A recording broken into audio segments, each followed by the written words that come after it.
William Shakespeare dramas, they are distributed in four phases. First phase, where chronicle plays are dominant.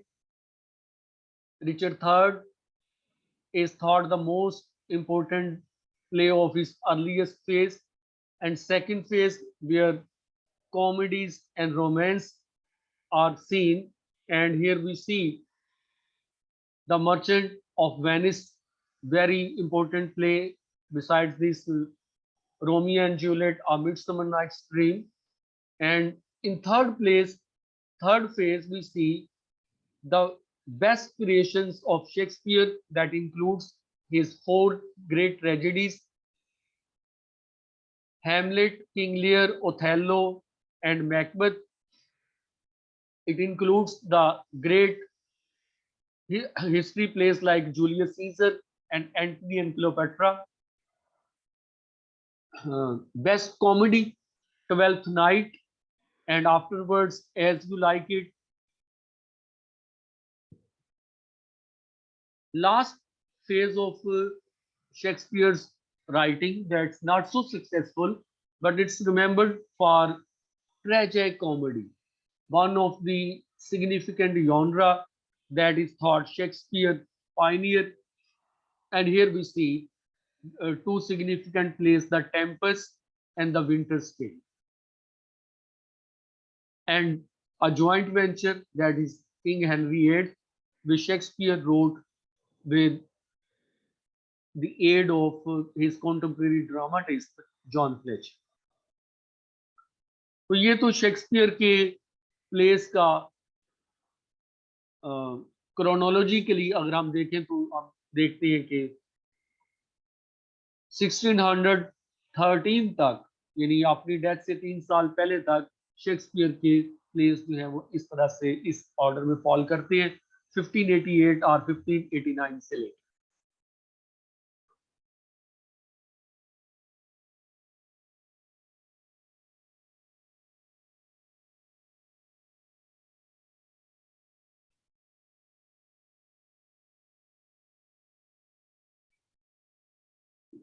We can say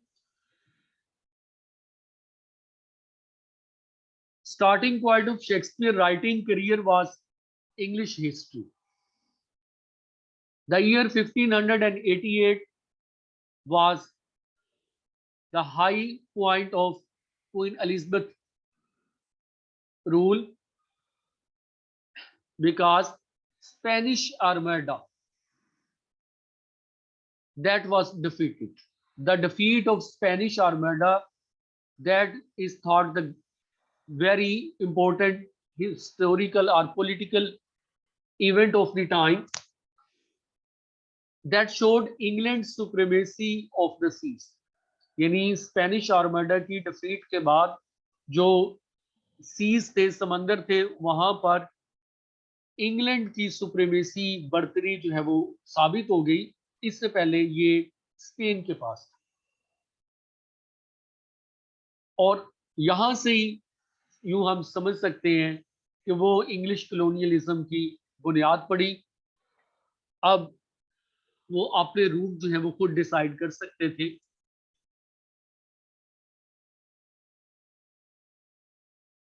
From three parts of Henry VI to the tragedy of Richard II and the historical pageant of Henry V, Shakespeare examines the personalities who were the monarchs of England between 1377 and 1485. यानी medieval age के last 2 centuries में जो England के different ruler रहे हैं, Kings रहे हैं, उनके हिस्ट्री प्लेस लिखे गए हैं. जैसे Henry V, Henry VI, Richard II, Richard III.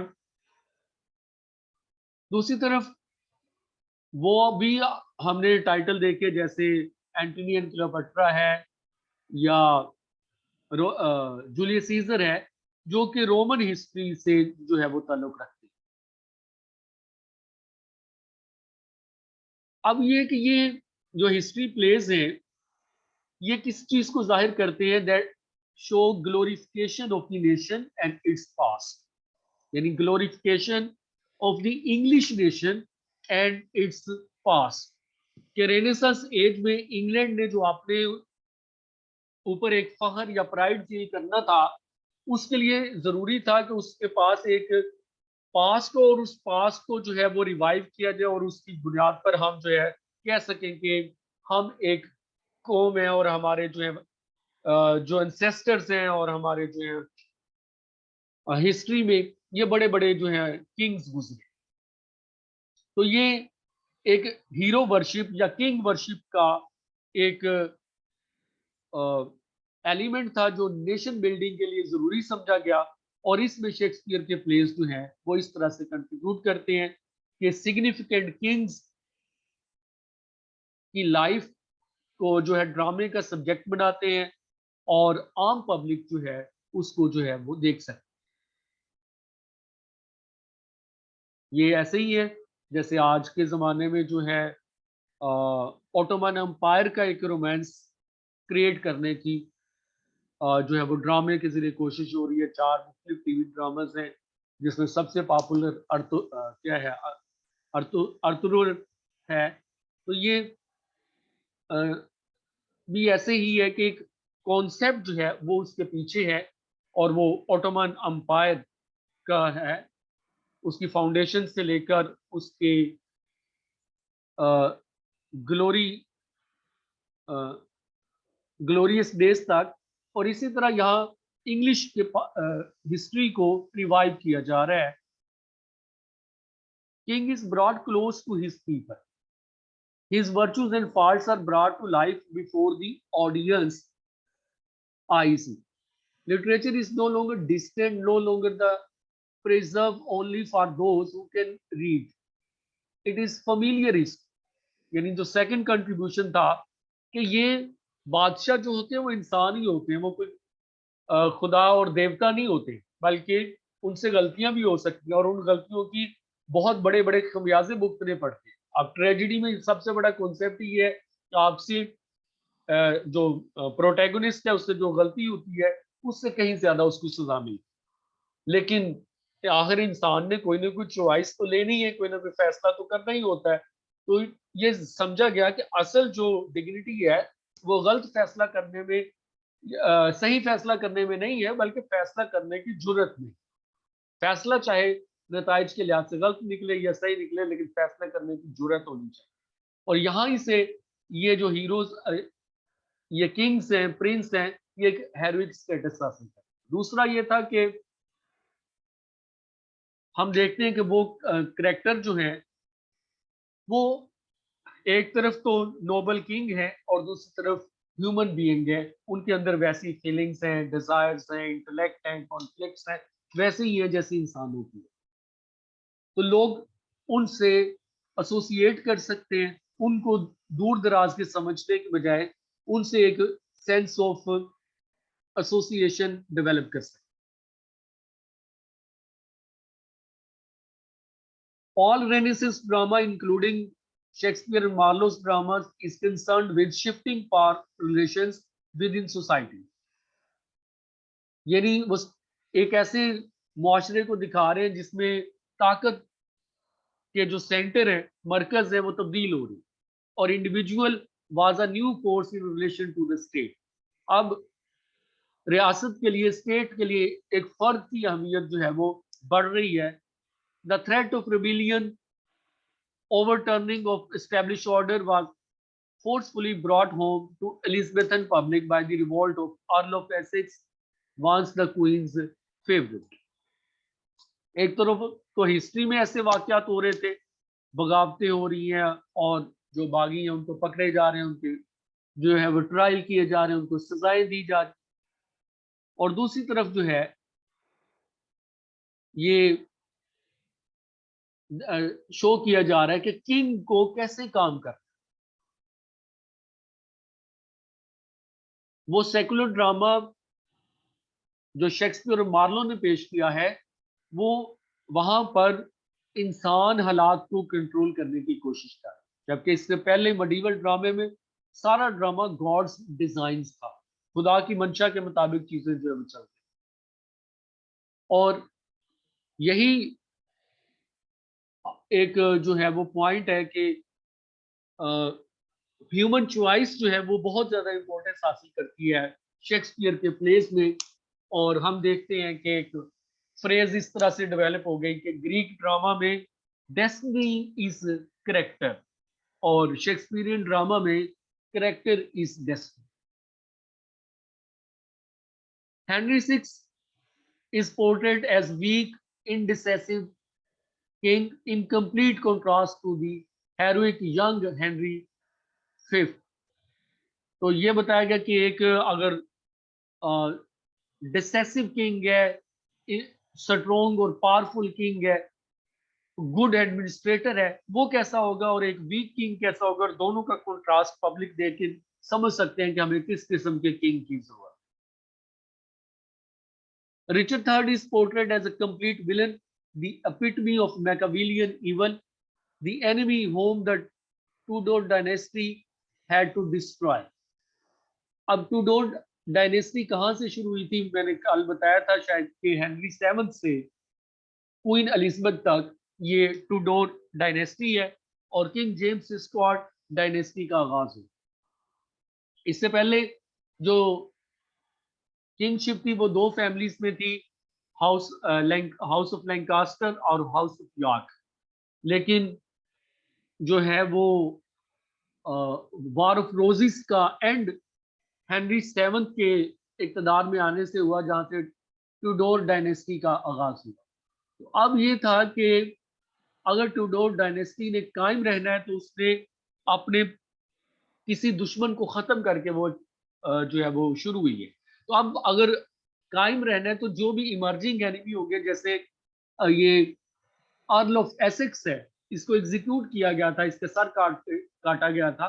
तो अगली भी बगावतों को कुचलना होगा और टाइम पर कुचलना।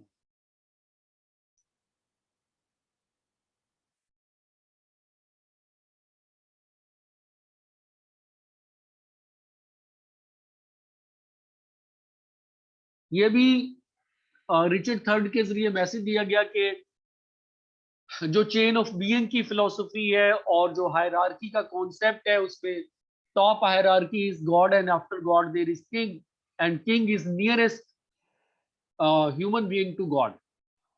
चूंकि रेनेसांस एज में पोप को खुदा के करीब समझने की बजाय बादशाह को खुदा के करीब समझा जा रहा है, तो उस वक्त ऐसा अगर कोई बादशाह जो है वो सरासर शैतान का दूसरा रूप होगा तो ये अच्छा नहीं है। हम हमारे जहनों में तो शायद इस तरह का बादशाहत का नक्शा खींचा गया है कि बादशाह जो है वो आमिर होते हैं, डिक्टेटर होते हैं, अपनी उनकी मर्जी चलती है जी। और इसके मुकाबले में जो डेमोक्रेटिक रूलर होते हैं वो पब्लिक विल से आते हैं, लोग उनको वोट करते हैं, लोगों के वोट से वो इलेक्शन जीत के आते हैं। अगर अच्छा परफॉर्म करें तो नेक्स्ट टाइम भी क्या है, ये Canadian prime minister Justin Trudeau की तरह बार बार भी जो है वो आ सकते हैं, नेल्सन मंडेला की तरह लोगों के दिलों में रह सकते हैं। लेकिन अगर बुरा परफॉर्म करेंगे तो उन्हें जो है वो इक़्तिदार से अलग कर दिया जाएगा। बहुत सारे तरीके हैं, वोट ऑफ नो कॉन्फिडेंस है, इम्पीचमेंट के जरिए कर सकते हैं, और नहीं तो अगले इलेक्शन में जो है वोट के जरिए पब्लिक उसको रिजेक्ट कर देती है। जितना मर्जी बीजेपी, इंडिया की मशहूर जमात जो है वो अटल बिहारी वाजपेयी की क्यादत में शाइनिंग इंडिया करके इलेक्शन में जाए, उसके बाद इलेक्शन में डिफीट हो जाती है उससे, और कांग्रेस जो है मनमोहन सिंह की क्यादत में इंडिया में नई हुकूमत बनाती। तो ये तो डेमोक्रेटिक रूल और डिक्टेटरशिप के बारे में हमारे जहन में ये चीजें देख के ऐसे लगता है। लेकिन हमें जहन में रखना चाहिए कि डिक्टेटरशिप में भी पॉपुलर किंग ही सरवाइव करता था। ऐसा बादशाह जो जिसको लोग समझते हैं कि हाँ इसे बादशाह होना चाहिए, चाहे हमारे सर काटे लेकिन इसे ही बादशाह होना चाहिए, ये इंसाफ करने वाला, ये बादशाह जो है हमें दुश्मनों से बचाने वाला है, ये बादशाह जो है वो अपना फर्ज ईमानदारी से निभाने वाला है, ये बादशाह जो है ये दूसरों की इज्जतों को पमाल करने वाला नहीं है, बल्कि उनकी इज्जतों की रखवाली करने वाला। तो पॉपुलर किंग का एक कॉन्सेप्ट था और जिन किंग को हेनरी सेकंड से लेकर हेनरी सिक्स तक, हेनरी सेकंड, उसके बाद जो है हेनरी फाइव, और हेनरी फाइव के बाद हेनरी एट, इनको पॉपुलर किंग के तौर पर जो है वो शेक्सपियरियन ड्रामा में इंट्रोड्यूस कराया है। इसके मुकाबले में एक ऐसा किंग जो रिचर्ड थर्ड की तरह हो, जो चलता फिरता शैतान हो, तो उसके बारे में ये है कि वो बादशाह होने के लायक नहीं, जितना मर्जी जुल्म करे वो टायरेंट होगा। तो दो फ्रेजेस यूज होती थी, one was popular king and other was tyrant. तो टायरेंट के लिए कोई जगह नहीं।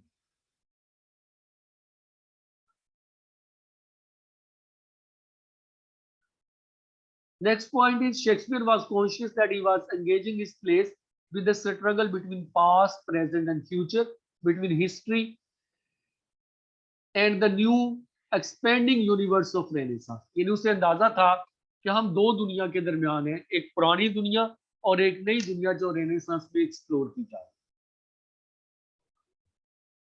ट्रेजेडीज में ये मॉरल कंसर्न या philosophical concern of Renaissance age ज्यादा बेहतर तौर पर नजर आता है। जो हिस्ट्री प्लेज हैं जिनका अभी जिक्र किया, उसमें नेशन इम, नेशनल इमेज को स्ट्रेंथन करने की कोशिश की गई, किंग वर्शिप का कॉन्सेप्ट दिया गया, हीरो वर्शिप का कॉन्सेप्ट दिया गया। एक अच्छा हीरो, अच्छा किंग कौन सा है और जो है बुरा किंग कौन सा है, इस तरह की जो है वो पॉइंट्स अभी मैंने बताए हैं। लेकिन ट्रेजेडीज में हम देखते हैं कि ज्यादा बेहतर तौर पर जो चैलेंज ऑफ न्यू वर्ल्ड है उसको डिस्कस किया गया है।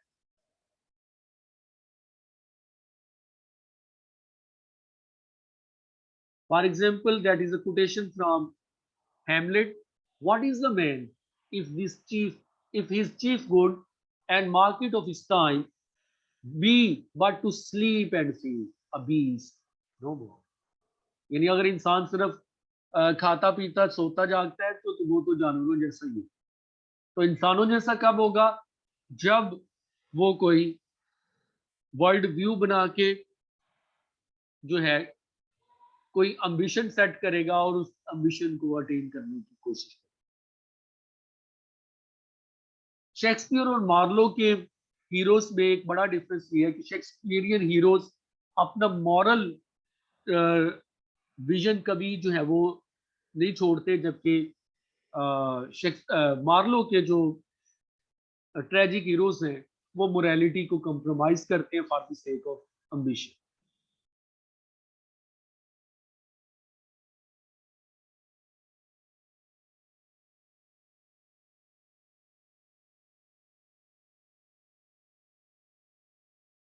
Time and again aspects of human vulnerability are expose. Vulnerable जब इंसान को कोई नुकसान पहुंच सकता है, तो वो किस तरह से हो सकता है? लव के जरिए, love in Romeo and Juliet and Antony and Cleopatra, and the same subject in comic vein in Love's Labour's Lost, Twelfth Night, As You Like It. ये लव का थीम जो है इन प्लेस में discuss किया गया, and how love becomes a part of human vulnerability. Next theme is revenge and family duty, that's in Hamlet, jealousy in Othello, sexual corruption and bounds of justice in Measure for Measure, misanthropy or rejection of the world in Timon of Athens, family rejection and madness in King Lear, power of money in The Merchant of Venice. By the way, The Merchant of Venice is contrast between two systems of values, values of Old Testament and values of New Testament. The healing effects of passage of time.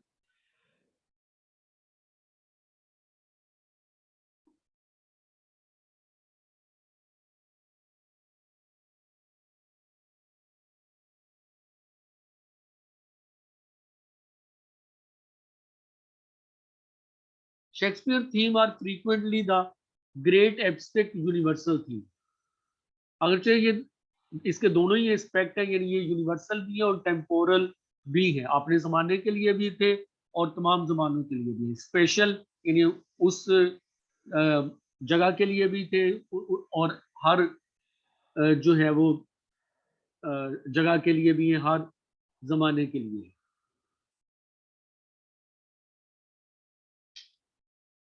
Theatre permitted Shakespeare to create characters who embody the themes directly and who speak to the audience in language that is recognizably the same language as they speak.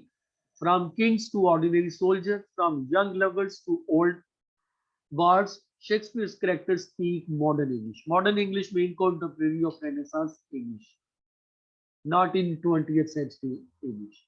But we see there is variety. That variety of language lacks in Marlowe's drama. The language of Shakespeare is the first and lasting affirmation of the great changes. Shakespeare theatre was the vehicle for poetry, action and debate. यानी ये तीन बड़े जो हैं वो function Shakespearean theatre में हुए।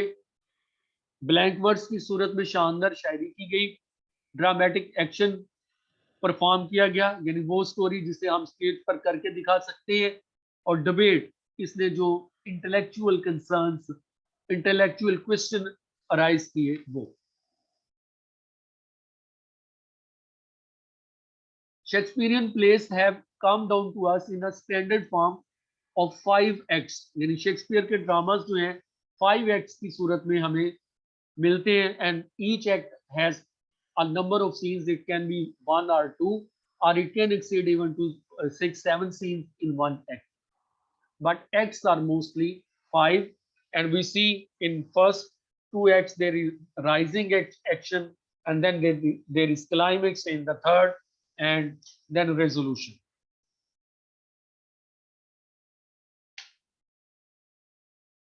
Shakespearean plays, they were collected by Shakespeare's fellows John Hamming and Henry Condell, who published first folio. यानी ये फेलो एक्टर थे शेक्सपियर के, John Hamming and Henry Condell. इन्होंने फोलियो कंपाइल किया था, और फोलियो में जो है वो 3 कैटेगरीज बनाई थी: Chronicle, history and comedy place. उसके बाद शेक्सपियरियन प्लेस का जो दूसरा वर्जन सामने आया था, that was quarter.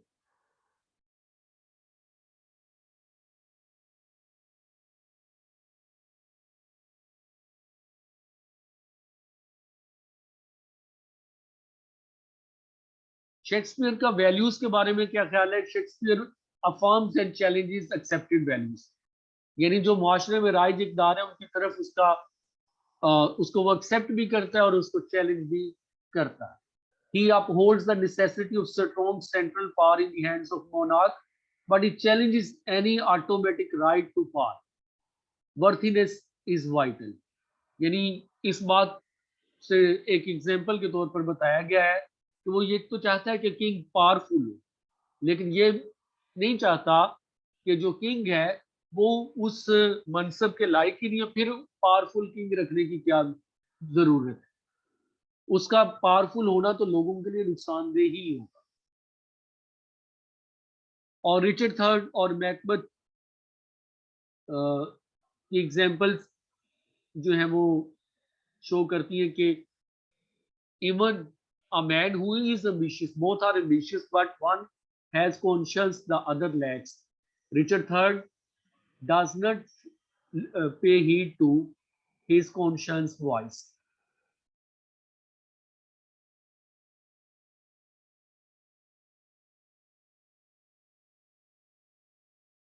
Wisdom of fools can be seen in Shakespeare's play. Uh, King Lear is a great example for that. Many of Shakespeare's characters have become so well known that they have almost taken on a life of their own. For example, Queen Elizabeth's favorite character was Falstaff, who actually appears in Henry IV. And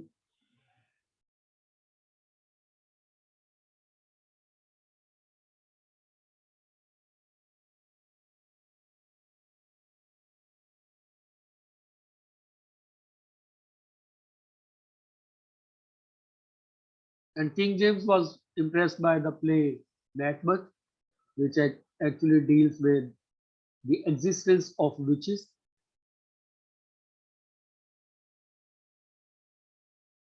Hamlet, one of the best works of William Shakespeare. Hamlet has been described as melancholic and neurotic, as having an Oedipus complex, as being failure and indecisive, as well as being a hero, a perfect Renaissance prince. यानी दोनों extreme पर जाकर उसको देखा गया, एक तरफ perfect renaissance Prince और दूसरी तरफ indecisive man, an intellectual who is not man of action and who is suffering from inferiority complex.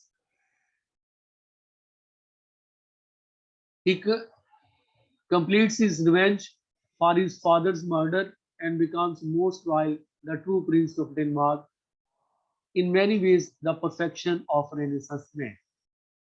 Hamlet progress is a struggle of becoming, of coming to terms with life and leading to accept it with all its drawbacks and challenges. इसको इस तरह से समझते हैं कि जो हेमलेट drama है, एक तो वो ह्यूमन टेम्परामेंट और ह्यूमन एक्सपेक्टेशन के दरमियान जो डिफरेंस है और उस डिफरेंस से पैदा होने वाली एंग्विश के बारे में।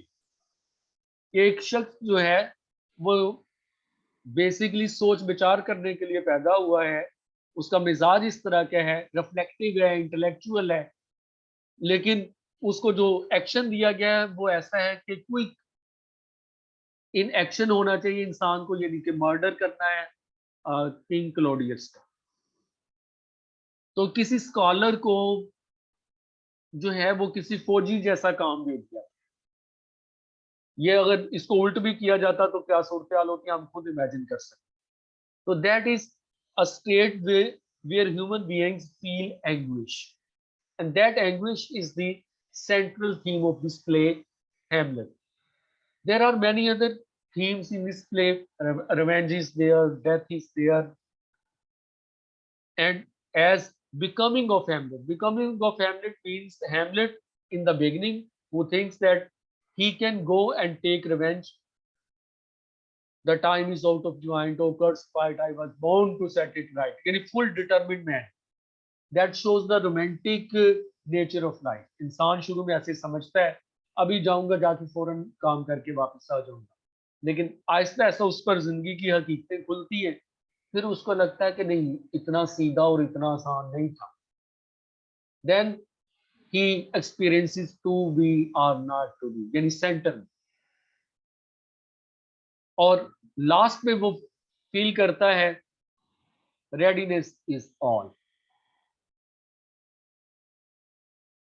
That's destiny that shapes our ends, यानी शुरू में उसका सारा फेथ ह्यूमन विल पे था और आखिर पर उसका फेथ शिफ्ट होके डेस्टिनी और फेट की तरफ चला गया। तो ये हैमलेट की वो अंडरस्टैंडिंग थी जो किसी भी इंसान की किसी भी एज में हो सकती है, और इसी वजह से हैमलेट एक ग्रेट प्ले के तौर पर सरवाइव कर रहा है।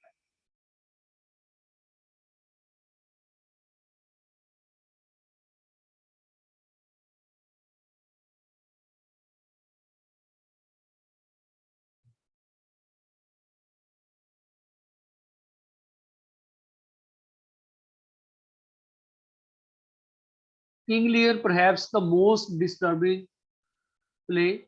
One of the key words of the whole play is nothing. When King Lear's daughter Cordelia announces that she can say nothing about her love for father, the ties of family love fall apart, taking the king from the height of the power to the limits of endurance. Reduced to nothing but a poor, bare, fogged animal. यानी ये जो play है King लियर, सबसे ज्यादा philosophical play Shakespeare के drama में, बहुत ज्यादा जिसे हम इंटेलेक्चुअल प्ले कहते हैं, अगरचे इसकी परफॉर्मेंस बहुत कम। हैमलेट की सबसे ज्यादा परफॉर्मेंस हुई है दुनिया में, हिस्ट्री में, और किंग लियर की गालबन सबसे कम हुई है। किंग लियर जो है उसमें हम देखते हैं कि कुछ स्टेज लिमिटेशंस की पॉइंट है, लेकिन जहां तक आइडियाज की बात है, अगर शेक्सपियर के प्लेस में से बेस्ट बुक ऑफ आइडियाज तलाश करनी हो तो डेफिनेटली वो King Lear. That's about narcissism, that's about egotism, that's about instinct and intellect, that's about becoming of human being, that's about appearance and reality, that's about uh, burden of the past, that's about old man's senility, that's about uh, expression, love, feeling of love and expression of love, मोहब्बत और इजहार मोहब्बत का difference क्या है, and that's about uh, confusion of relation and social position, like king and father, daughters and successor to throne. ना बादशाह ये समझ पा रहा है कि बेटियों से कहाँ मिलना चाहिए, क्योंकि बेटियों से अगर मिलना है तो फिर कोर्ट तो कोई ठीक जगह नहीं है मिलने के लिए। बेटियों से मिलने के लिए बेटियों के चेंबर में मिलना चाहिए, घर में मिलना चाहिए। दरबार में बुला के कोई बादशाह अगर अपनी बेटी से पूछे कि तुम मुझसे कितनी मोहब्बत कर, तो जिस दरबार में रोज अ, झूठ बोला जाता हो और बड़े बड़े जो हैं कंसीट यूज करके और मेटाफर यूज करके जो है वो अपने लव को एक्सप्रेस किया जाता हो, ऐसे में कैसे हो सकता है कि बाकी सारी दुनिया तो बादशाह से मोहब्बत का दावा कर रही है और बादशाह की अपनी बेटी गॉन्ड्रेल और रेगन जो है वो वहां आके कहें कि नहीं हमें नहीं आपसे प्यार। इसी तरह ये भी बड़ा स्ट्रेंज है कि question is about daughters love for father और जो रिवार्ड है वो उन्हें किंगशिप दी जाए। Confusion of kingship and confusion of property, कि एक इंसान अपने बच्चों को प्रॉपर्टी तो दे सकता है, मकान जगीर वगैरह, लेकिन बादशाह कैसे जो है वो दे सकता है। फिर एब्डिकेशन ऑफ थ्रोन, जो क्रिश्चियन एक थीम है कि बादशाह खुद मुंतखब नहीं होता, खुदा बादशाह को अपॉइंट करता है। तो खुदा ने अगर अपॉइंट किया था तो बादशाह कौन होता अपना तख्त खाली छोड़ के और जो है वो जिम्मेदारियों से फरार पा के अपनी बेटियों को तख्त देने वाला। तो वो भी इस प्ले में है। बहुत सारे इसके थीम है, लेकिन इसने यहाँ पर कहा है कि ये प्ले जो है एक डिसइल्यूजन प्ले है, that shows nothing in this world. Play में एक मेन प्लॉट है King Lear and daughter, and that's subplot, that's Gloucester and his two son Edgar and Edgar.